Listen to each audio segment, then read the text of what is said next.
Tak sezóna se vyvíjí na to čekávání dobře, asi málo kdo počítá s těma výsledkama a s tím, co máme.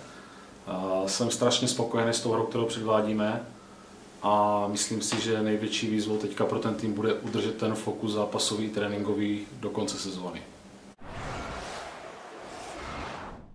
Nejvíc mě překvapil tím, že dokážeme pracovat i s nepříznivým stavem a dokážeme hrát i klidně, dokážeme udržet fokus na florbalce a zbytečně nejančíme.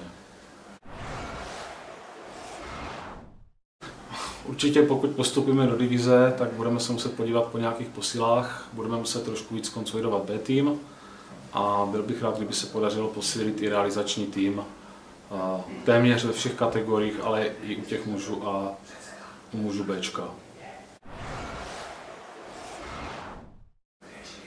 Gepardům bych popřál všecko nejlepší v novém roce, ať se jim daří a ať mají chuť do florbalu, ať mají podporu rodičů, kamarádů a ať jim dělá jenom radost.